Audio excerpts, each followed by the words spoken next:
ఒక్కసారి ఆలోచించండి. Iran, Israel, America మధ్య వేల కిలోమీటర్ల దూరంలో యుద్ధం జరుగుతుంది. మిసైళ్ళు, డ్రోన్లు, ఎయిర్ స్ట్రైక్స్ మొత్తం మిడిల్ ఈస్ట్లో టెన్షన్లో ఉంది. కానీ అదే సమయంలో మన ఇండియాలో ఏమవుతుంది? కొన్ని చోట్ల గ్యాస్ సిలిండర్ల ధర ఒక్కసారిగా పెరుగుతుంది. కొన్ని చోట్ల గ్యాస్ డెలివరీ ఆలస్యం అవుతుంది. కొన్ని హోటల్స్, చిన్న రెస్టారెంట్లు కూడా గ్యాస్ కొరత గురించి మాట్లాడుతున్నాయి. అప్పుడు మనకు సహజంగానే ఒక ప్రశ్న వస్తుంది. అక్కడ యుద్ధం జరిగితే మన ఇండియాలో గ్యాస్ ఎందుకు ప్రభావం పడుతుంది? మన దేశం వేల కిలోమీటర్ల దూరంలో ఉంది కదా. మరి మన కిచెన్లో వాడే గ్యాస్కి మిడిల్ ఈస్ట్లో జరిగే యుద్ధానికి సంబంధం ఏమిటి? ఇదే విషయం చాలామందికి క్లియర్గా తెలియదు. కానీ నిజం ఏమిటంటే ఇప్పుడు ప్రపంచం మొత్తం ఒక పెద్ద నెట్వర్క్లా మారిపోయింది. ఒక దేశంలో యుద్ధం జరిగితే దాని ప్రభావం వేల కిలోమీటర్ల దూరంలో ఉన్న మరో దేశం మీద కూడా పడుతుంది. అందుకే ఇప్పుడు ఇరాన్, ఇజ్రాయెల్, అమెరికా మధ్య పెరుగుతున్న టెన్షన్ మన ఇండియాలో గ్యాస్ సరఫరా మీద కూడా ప్రభావం చూపుతుంది. అసలు ఈ కనెక్షన్ ఎలా ఉంది? మిడిల్ ఈస్ట్లో జరిగే యుద్ధం మన ఇంటి కిచెన్ వరకు ఎలా చేరుతుంది? ఈ వీడియోలో స్టెప్ బై స్టెప్ క్లియర్గా తెలుసుకుందాం. ముందుగా ఒక విషయం క్లియర్గా అర్థం చేసుకోవాలి. ఇరాన్, ఇజ్రాయెల్ మధ్య టెన్షన్ అనేది కొత్త విషయం కాదు. ఇది చాలా సంవత్సరాలుగా కొనసాగుతున్న పెద్ద రాజకీయ గొడవ. ఇజ్రాయెల్ ఒక దేశం, ఇరాన్ మరో పెద్ద శక్తి. ఇరాన్ ఏమంటుందంటే ఇజ్రాయెల్ మిడిల్ ఈస్ట్లో చాలా శక్తివంతంగా మారిపోయింది, అది ప్రాంతంలో తమకు ప్రమాదమని భావిస్తుంది. అదే సమయంలో ఇజ్రాయెల్ కూడా ఇరాన్ను ఒక పెద్ద ప్రమాదంగా చూస్తుంది. ఎందుకంటే ఇరాన్ అణ్వాయుధాలను తయారు చేస్తుంది, ఇజ్రాయెల్ చాలా కాలంగా ఆరోపణలు చేస్తుంది. ఈ టెన్షన్ సంవత్సరాలుగా నడుస్తూనే ఉంది. కానీ 2026లో పరిస్థితి ఒక్కసారిగా మరింత ప్రమాదకరంగా మారింది. మిడిల్ ఈస్ట్లో ఇరాన్కు మద్దతు ఇచ్చే కొన్ని గ్రూపులు ఉన్నాయి. ఉదాహరణకు హెజ్బొల్లా, హౌతీలు వంటి గ్రూపులు. ఇవి కొన్నిసార్లు ఇజ్రాయెల్ మీద దాడులు చేశాయి. దానికి ప్రతీకగా ఇజ్రాయెల్ కూడా కొన్నిసార్లు ఇరాన్కు సంబంధించిన స్థావరాలపై దాడులు చేసింది. ఇలా చిన్న చిన్న దాడులు, ప్రతిదాడులు జరుగుతూ వచ్చాయి. కానీ ఇటీవల పరిస్థితి మరింత పెద్ద స్థాయికి వెళ్ళింది. కొన్ని మిసైల్ దాడులు, డ్రోన్ దాడులు జరిగిన తరువాత ఇజ్రాయెల్ మరియు ఇరాన్ మధ్య నేరుగా టెన్షన్ పెరిగింది. ఇక్కడే మరో ముఖ్యమైన విషయం ఉంది. ఇజ్రాయెల్కు ప్రపంచంలో ఒక పెద్ద మద్దతు ఉంది, అది అమెరికా. అమెరికా చాలా సంవత్సరాలుగా ఇజ్రాయెల్కు రాజకీయంగా, సైనికంగా మద్దతు ఇస్తుంది. అందుకే ఇరాన్, ఇజ్రాయెల్ మధ్య టెన్షన్ పెరిగితే అమెరికా కూడా ఆ పరిస్థితిలోకి వచ్చేస్తుంది. ఇలా మూడు పెద్ద శక్తులు ఒకే ప్రపంచంలో టెన్షన్లోకి వచ్చేసరికి ప్రపంచం మొత్తం దాని మీద దృష్టి పెట్టింది. ఎందుకంటే మిడిల్ ఈస్ట్ అనేది ప్రపంచ ఎనర్జీకి హార్ట్ లాంటి ప్రాంతం. ప్రపంచంలో ఎక్కువ ఆయిల్, గ్యాస్ ఈ ప్రాంతం నుంచే వస్తుంది. అందుకే అక్కడ యుద్ధం మొదలైతే దాని ప్రభావం కేవలం ఆ దేశాలకే కాదు, ప్రపంచ ఆర్థిక వ్యవస్థ మొత్తం మీద పడుతుంది. అందులో మన ఇండియా కూడా ఒకటి. ఇప్పుడు అసలు కథ ఇక్కడే మొదలవుతుంది. ప్రపంచ మ్యాప్ చూస్తే ఇరాన్ దగ్గర ఒక చిన్న సముద్ర మార్గం కనిపిస్తుంది. దానికి పేరు స్ట్రెయిట్ ఆఫ్ హార్ముజ్. ఇది పెద్ద సముద్రం కాదు, చాలా చిన్న మార్గం మాత్రమే. కానీ ప్రపంచ ఎనర్జీ సిస్టంలో ఇది చాలా కీలకమైన ప్రదేశం. ఎందుకంటే ప్రపంచంలో ఉత్పత్తి అయ్యే చాలా ఆయిల్ మరియు గ్యాస్ ఈ చిన్న మార్గం ద్వారానే ప్రపంచ దేశాలకు పంపబడుతుంది. సాధారణంగా ప్రతిరోజు వందల సంఖ్యలో ఆయిల్ ట్యాంకర్స్, షిప్స్ ఈ మార్గం ద్వారానే ప్రయాణిస్తాయి. Saudi Arabia, Kuwait, Qatar, UAE వంటి దేశాలు తమ ఆయిల్ మరియు గ్యాస్ను ఈ సముద్ర మార్గం ద్వారా ప్రపంచానికి పంపిస్తాయి. ఇక్కడే ఒక ముఖ్యమైన విషయం ఉంది. ఈ మార్గం ఒకవైపు ఇరాన్ ఉంటుంది, మరోవైపు అరబ్ దేశాలు ఉంటాయి. అంటే ఈ ప్రాంతంలో యుద్ధం మొదలైతే ఈ సముద్ర మార్గం వెంటనే ప్రమాదంలో పడుతుంది. ఇప్పుడు అదే జరుగుతుంది. ఇరాన్ మరియు ఇజ్రాయెల్ మధ్య టెన్షన్ పెరగడంతో ఈ ప్రాంతంలో భద్రతా పరిస్థితి చాలా టెన్షన్గా మారింది. షిప్ మీద డ్రోన్స్ దాడులు జరగొచ్చనే భయం ఉంది. మిసైల్ దాడుల ప్రమాదం కూడా ఉంది. అందుకే చాలా షిప్పింగ్ కంపెనీలు ఇక్కడికి రావడానికి భయపడుతున్నాయి. కొన్ని షిప్స్ అయితే ఇతర పొడవైన మార్గాలను తీసుకుంటున్నాయి. దాంతో ఏమవుతుంది అంటే గ్యాస్ మరియు ఆయిల్ సరఫరా నెమ్మదిగా తగ్గుతుంది. ఇక్కడే ప్రపంచ మార్కెట్లో పెద్ద సమస్య మొదలవుతుంది. ఎందుకంటే ప్రపంచానికి అవసరమైన ఎనర్జీ సరఫరా ఈ చిన్న మార్గం మీదే చాలా ఆధారపడి ఉంది. అందుకే స్ట్రెయిట్ ఆఫ్ హార్ముజ్లో సమస్య వస్తే దాని ప్రభావం మొత్తం ప్రపంచం మీద పడుతుంది. ఇందులో ఇండియా కూడా ఉంటుంది.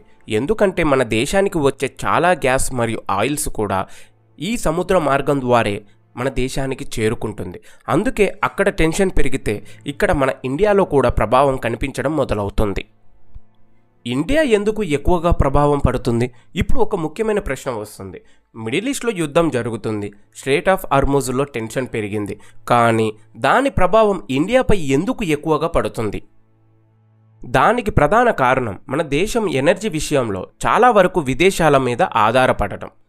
మన ఇండియాలో గ్యాస్, ఆయిల్ కొంత ఉత్పత్తి అవుతాయి, కానీ మనకు అవసరమైనంత మాత్రం కాదు.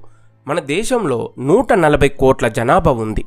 ఇది పెద్ద దేశం, చాలా పెద్ద ఎనర్జీ అవసరం ఉంటుంది. గ్యాస్ కావాలి, పెట్రోల్ కావాలి, డీజిల్ కావాలి, కానీ మన దేశంలో ఉత్పత్తి అయ్యే ఎనర్జీ మన అవసరాలకు సరిపోదు. అందుకే మనం చాలా వరకు విదేశాల నుంచి కొనాలి. ప్రత్యేకంగా ఎల్పిజి గ్యాస్ విషయంలో మన ఇండియా ఎక్కువగా దిగుమతుల మీదే ఆధారపడుతుంది. మన దేశంలో వాడే ఎల్పిజి గ్యాసులో సగానికి పైగా విదేశాల నుంచి వస్తుంది. అందులో కూడా ఎక్కువ భాగం మిడిల్ ఈస్ట్ దేశాల నుంచే వస్తుంది. ఉదాహరణకు Saudi Arabia, Khattar, UAE, Kuwait. ఈ దేశాలు ప్రపంచంలో పెద్ద ఆయిల్, గ్యాస్ ఉత్పత్తి దేశాలు. మన ఇండియా వీళ్ళ దగ్గర నుంచి పెద్ద పెద్ద ట్యాంకర్ షిప్స్ ద్వారా కొనుగోలు చేస్తుంది. ఇప్పుడు ఇక్కడే ఒక ముఖ్యమైన విషయం ఉంది. ఈ దేశాల నుంచి వచ్చే గ్యాస్ మన ఇండియాకు చేరుకోవాలంటే అది తప్పకుండా స్ట్రెయిట్ ఆఫ్ హార్ముజ్ అనే సముద్ర మార్గం దాటాలి. అంటే అక్కడ టెన్షన్ పెరిగితే మన దేశానికి వచ్చే గ్యాస్ సరఫరా కూడా ప్రమాదంలో పడుతుంది. ఇది ఒక గొలుసు లాంటిది. మిడిల్ ఈస్ట్లో యుద్ధం, సముద్ర మార్గంలో ప్రమాదం, షిప్స్ తగ్గిపోవడం, గ్యాస్ సరఫరా తగ్గిపోవడం, మన ఇండియాలో ప్రభావం. అందుకే అక్కడ జరిగే సంఘటనలు మన దేశానికి కూడా ప్రభావితం చేస్తాయి. ఇది కేవలం గ్యాస్ మాత్రమే కాదు, ఆయిల్ ధరలు కూడా పెరుగుతాయి. దాంతో పెట్రోల్, డీజిల్ ధరలు కూడా ప్రభావం పడతాయి. అందుకే మిడిల్ ఈస్ట్లో టెన్షన్ పెరిగితే ప్రపంచం మొత్తం ఆందోళన చెందుతుంది. ఇప్పుడు ఒక ముఖ్యమైన విషయం, మిడిల్ ఈస్ట్లో టెన్షన్ పెరిగింది, స్ట్రెయిట్ ఆఫ్ హార్ముజ్ ప్రాంతంలో ప్రమాదం పెరిగింది. దాంతో ప్రపంచ మార్కెట్లో గ్యాస్ మరియు ఆయిల్ సరఫరా మీద అనిశ్చితి మొదలయ్యింది. ఇప్పుడు ఈ ప్రభావం నెమ్మదిగా మన ఇండియాలో కూడా కనిపించడం మొదలయ్యింది. మొదటగా ప్రభావం పడేది గ్యాస్ ధరల మీద. ప్రపంచ మార్కెట్లో గ్యాస్ ధర పెరిగితే మన దేశం కూడా అదే మార్కెట్లో కొనాలి. మన ప్రభుత్వం కూడా అంతర్జాతీయ ధరలకే గ్యాస్ కొనాలి. దాంతో ఎల్పిజి సిలిండర్ ధరలు నెమ్మదిగా పెరగడం మొదలవుతుంది.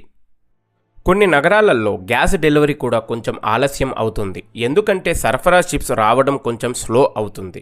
ఇంకో ఆసక్తికరమైన విషయం ఏమిటంటే ఈ ప్రభావం మొదటగా కనిపించేది హోటల్స్ మరియు చిన్న రెస్టారెంట్లలో.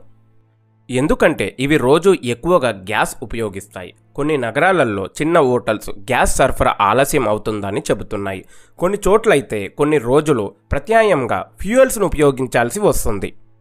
ఇది పెద్ద సంక్షోభం ఇంకా కాలేదు, కానీ ప్రపంచ మార్కెట్లో టెన్షన్ పెరిగితే దాని ప్రభావం మన దేశంలో కూడా కనిపించడం మొదలవుతుంది. ఇంకో సమస్య ఏమిటంటే ప్రజల్లో భయం కూడా పెరిగిపోతుంది. గ్యాస్ కొరత వస్తుందేమో అని కొంతమంది ముందుగానే సిలిండర్లను బుక్ చేస్తారు. దాంతో ఒక్కసారిగా బుకింగ్స్ పెరుగుతాయి. ఇది కూడా సరఫరా మీద ఒత్తిడి పెంచుతుంది. అందుకే ప్రభుత్వం కూడా ప్రజలకు ఒక సూచన ఇచ్చింది. అవసరమైనంత మాత్రమే గ్యాస్ బుకింగ్ చేయండి, అవసరం లేకుండా ప్యానిక్ బుకింగ్స్ చేయకండి అని చెప్పింది. ఇది ఒక పెద్ద సంక్షోభం కాకపోయినా ప్రపంచ రాజకీయాల ప్రభావం మన రోజువారీ జీవితంలో ఎలా కనిపిస్తుందో ఇది ఒక చిన్న ఉదాహరణ. ఇప్పుడు ఇంకో ఆసక్తికరమైన విషయం గురించి మాట్లాడుకుందాం. కొన్నిసార్లు నిజంగా గ్యాస్ కొరత కంటే ప్రజల్లో వచ్చే భయం పెద్ద సమస్య అవుతుంది. ఎందుకంటే వార్తల్లో యుద్ధం జరుగుతుంది, గ్యాస్ సరఫరా తగ్గొచ్చు అని వినిపిస్తే ప్రజలు వెంటనే ఒకే విషయం ఆలోచిస్తారు, గ్యాస్ కొరత వస్తుందేమో, ముందుగానే బుక్ చేసుకుందాం. అప్పుడు ఏమవుతుందంటే సాధారణంగా 1 నెలలో వచ్చే బుకింగ్స్ ఒక్కసారిగా కొన్ని రోజుల్లోనే వస్తాయి. అంటే డిమాండ్ ఒక్కసారిగా పెరుగుతుంది. ఇది మార్కెట్లో ఒక సాధారణ రూలు. డిమాండ్ ఎక్కువ, సప్లై తక్కువ, అంటే ధరలు పెరుగుతాయి. కొన్నిసార్లు నిజంగా పెద్ద సమస్య లేకపోయినా ప్రజలు ఎక్కువగా కొనడం వల్ల కొరతలా కనిపిస్తుంది. ఇదే విషయాన్ని ప్యానిక్ బయింగ్ అంటారు. ఇది కేవలం గ్యాస్ విషయంలోనే కాదు, ఇంతకు ముందు కూడా చాలాసార్లు జరిగింది. ఉదాహరణకు కోవిడ్ సమయంలో ప్రజలు ఒక్కసారిగా చాలా వస్తువులు కొనడం మొదలుపెట్టారు. దాంతో మార్కెట్లో కొంతకాలం కొరత కనిపించింది. ఇప్పుడు కూడా అదే పరిస్థితి కొంతవరకు కనిపిస్తుంది. మిడిల్ ఈస్ట్లో టెన్షన్ పెరిగిందని ప్రజలు ముందుగానే గ్యాస్ బుక్ చేస్తున్నారు. దాంతో గ్యాస్ డెలివరీపై కొంచెం ఒత్తిడి పడుతుంది. అందుకే ప్రభుత్వం కూడా ప్రజలకు ఒక సూచన ఇచ్చింది, అవసరమైనంత మాత్రమే బుక్ చేయండి, ప్యానిక్ బుకింగ్స్ చేయకండి. ఎందుకంటే సరఫరా పూర్తిగా ఆగిపోలేదు, కానీ భయం వల్ల మార్కెట్లో ఒత్తిడి పెరిగే అవకాశం ఉంటుంది. అందుకే చాలాసార్లు వాస్తవ సమస్య కంటే ప్రజల భయం మార్కెట్ను ఎక్కువగా ప్రభావితం చేస్తుంది. ఇప్పుడు ఒక ప్రశ్న వస్తుంది, మిడిల్ ఈస్ట్లో టెన్షన్ పెరిగింది, గ్యాస్ సరఫరా మీద ఒత్తిడి పెరిగే అవకాశం ఉంది. అయితే మన ఇండియా ప్రభుత్వం ఏం చేస్తుంది? ప్రభుత్వం కూడా ఈ పరిస్థితిని చాలా దగ్గరగా గమనిస్తుంది. ఎందుకంటే మన దేశానికి ఎనర్జీ చాలా కీలకం. ఇండియాలో కోట్లాది కుటుంబాలు రోజు ఎల్పిజి గ్యాస్ మీద ఆధారపడుతున్నాయి.